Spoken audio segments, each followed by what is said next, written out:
Olga Sánchez Cordero, secretaria de Gobernación, gracias por estar con nosotros. Muchas gracias a ti, Ana María, por esta gran oportunidad de comunicarme también con tu auditorio.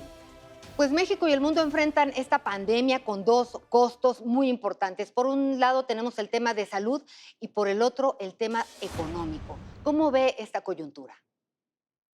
Sí, es absolutamente cierto lo que acabas de decir. Son dos crisis, una crisis de salud y una crisis económica.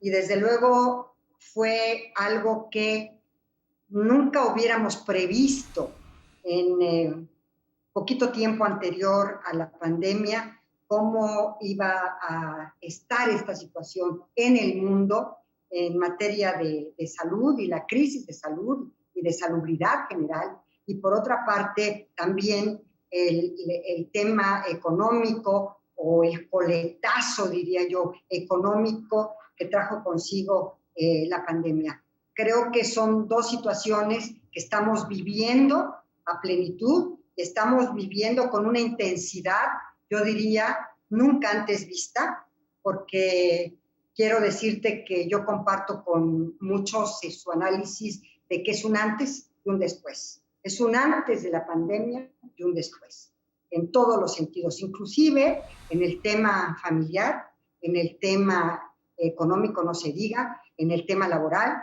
en el tema de salud. En fin, es simplemente una situación que poquitito antes no veíamos ni siquiera ni vislumbrábamos cómo se iba a dar.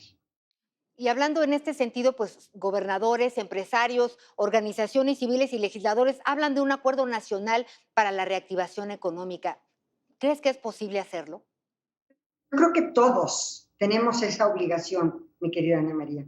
Todos estamos en el mismo barco que se llama México y todos tenemos que poner lo mejor de nosotros para salir de esta crisis económica. Primero, de la crisis de salud que tenemos, porque sin duda alguna el número de muertes, pues tú las has visto, las cifras de los expertos, de los científicos, cómo se han ido potenciando. Y por otra parte, la crisis económica, que también es una crisis que hay que atender de inmediato. Por eso es que ya se está vislumbrando que a partir del día 17 de mayo empiecen paulatinamente y escalonadamente a reiniciarse las actividades económicas en diversos sectores y que los jóvenes puedan regresar a clases a partir del 1 de junio, pero sin duda alguna esto va a ser escalonado, va a ser paulatino y va a ser sin duda alguna poco a poco, porque no puede de inmediato entrarse en todas las actividades económicas y en todos los lugares de la República, porque sin duda alguna hay municipios o hay algunos estados que han sido menos impactados por la pandemia, hay otros que han sido totalmente impactados, como por ejemplo la Ciudad de México o la Ciudad de Monterrey, la Ciudad de Guadalajara, en donde hay un gran conglomerado humano, pues es mucho más fuerte el contagio y la pandemia que en otros lugares. Hay, por ejemplo, municipios en donde prácticamente esto no se ha dado o se ha dado con una mucho menor intensidad. Entonces, yo creo que esto tiene que ser gradual, tiene que ser paulatino y tiene que irse incorporando en la actividad económica de acuerdo con las actividades que puedan empezar a ya entrar de lleno a esta actividad. Fíjate que algunas encuestas revelan que a los mexicanos, a muchos, les preocupa más la economía que la enfermedad. ¿Cómo insistirle a estas personas que es momento de quedarse en casa cuando viven al día? Mira, yo creo que es importante esta última campaña que lanzaron los medios de comunicación y muchas de las empresas de comunicación en el sentido de quédate en tu casa o quédate en casa, quédate vivo, porque ya se escaló ya en un impacto de comunicación más fuerte y creo que es correcto porque muchos no tomaban en serio esto de quédate en tu casa. Pensaban que no era tan importante quedarse en su casa, sino que podían salir y seguir sus actividades y seguir la convivencia y no tener la sana distancia.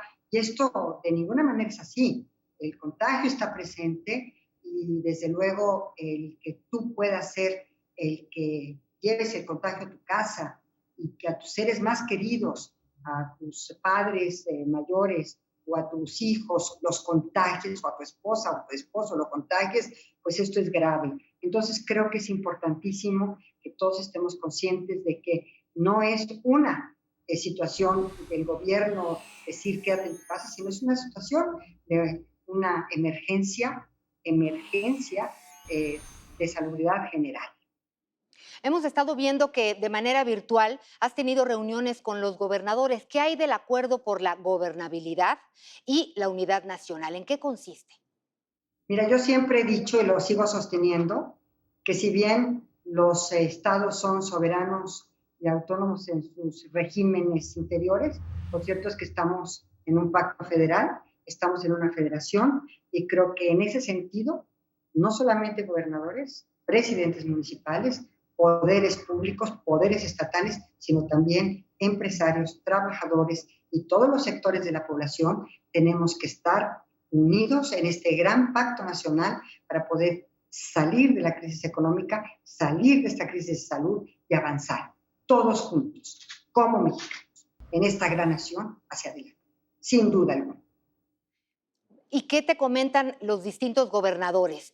¿Cuáles son los problemas que enfrentan en este momento entre los insumos, entre la seguridad? ¿Cómo está el tema de las prioridades? ¿Cómo vamos? Mira, sin duda alguna, las organizaciones criminales no han tenido este impasse, sino que han seguido con los homicidios, han seguido en sus luchas por los territorios, en materia de narcotráfico, en materia de drogas, en materia de violencia, están presentes. O sea, simplemente no han tenido este impasse, esta situación personal de que deben ellos mismos, estas organizaciones criminales, de estar conscientes de que hay una emergencia sanitaria, una emergencia en la salud. Sin embargo, los gobernadores, básicamente su reclamo más importante son los insumos de los hospitales, los insumos para atender la crisis sanitaria, la crisis de salud que se dan en sus estados, pero ya hoy en día sí puedo decirte que han estado llevando todos estos insumos porque has visto todos los vuelos y todos los apoyos que hemos recibido de Estados Unidos, inclusive todo lo que hemos comprado en China para traer estos insumos y dárselos directamente a las entidades federativas, a los estados, a los gobernadores, a sus secretarios de salud. Entonces, creo que en ese sentido ya hemos avanzado bastante en el tema. Hay un tema también en la frontera de los migrantes. Sin embargo, sí quiero ser muy específica. El 70% o más de quienes nos han retornado los americanos a nuestro país son mexicanos. Y me cuesta mucho trabajo decidir o decirles a los mexicanos que no pueden estar en algún lugar en su país, o sea, en el norte o en algún estado de la República. Ellos, obviamente, al ser mexicanos, pues tienen la posibilidad de estar en cualquier lugar de su país, en cualquier lugar del territorio nacional.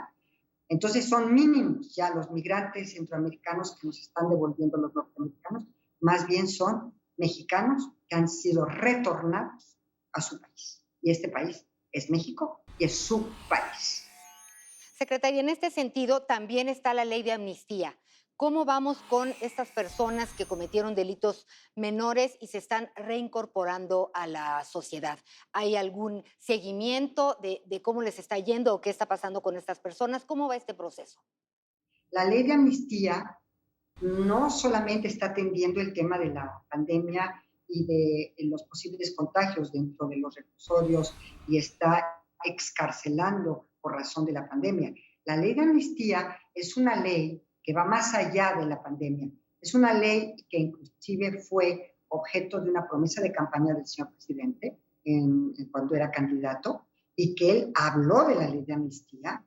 Sobre todo los destinatarios de la amnistía no son y por ningún motivo, así que no se quiera manejar esto como que son los delincuentes de alta peligrosidad o los delincuentes cuyas conductas están enmarcadas en el artículo 19 de la Constitución, es decir, los que no enfrentan su proceso en la prisión preventiva, sino los delitos menores. Los destinatarios son jóvenes que han tenido la posesión de droga en un gramaje superior al permitido. Esos son los destinatarios. Hay por ejemplo, mujeres que interrumpieron su embarazo y que están siendo procesadas por haber interrumpido voluntariamente su embarazo. Médicos que les atendieron también. O sea, los destinatarios de la ley de amnistía no son ni de ninguna manera organizaciones criminales, ni conductas que han sido de alto impacto con armas de fuego. Están excluidas las conductas de arma de fuego totalmente. El narcotráfico está obviamente excluido y cualquier otra conducta que esté marcada dentro del artículo 19 constitucional y en cuyo caso se tenga que enfrentar en prisión preventiva y no en libertad. O sea que no hay tanto problema primodelincuentes. Eso sí, es una de las condicionantes que sean primodelincuentes, sean la primera vez que delincan, que estén en proceso o que ya estén privados de su libertad. Olga Sánchez Cordero, secretaria de Gobernación, nos conocemos hace tiempo, una mujer aguerrida, pero también es cierto que lo que estamos viviendo es inédito en todos sentidos. Pues tienes que ir a trabajar, te vemos a veces en Palacio Nacional. ¿Has tenido miedo en esta época? Me he estado protegiendo muchísimo. Se ha tomado todas las precauciones que nos han estado señalando las autoridades de salud. Obviamente el lavado de manos es sumamente frecuente, la de sana distancia, inclusive con mi propia familia hay una sana distancia, con mis colaboradores.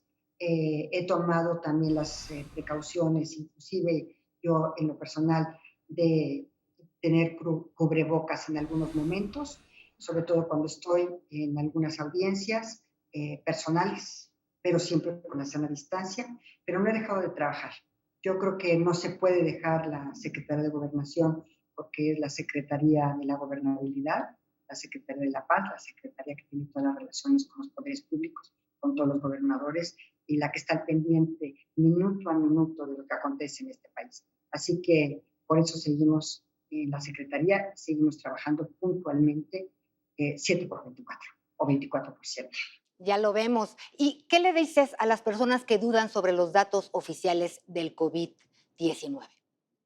Yo creo que son datos que nos están dando los científicos, los expertos, los médicos, y yo creo que son datos absolutamente confiables, porque el señor presidente esto no lo ha politizado, ha confiado en el equipo de expertos y de científicos que tiene, y él no se ha metido de ninguna manera en los datos que están dando. No ha interferido en ningún momento ni en las recomendaciones, ni en la política que están señalando.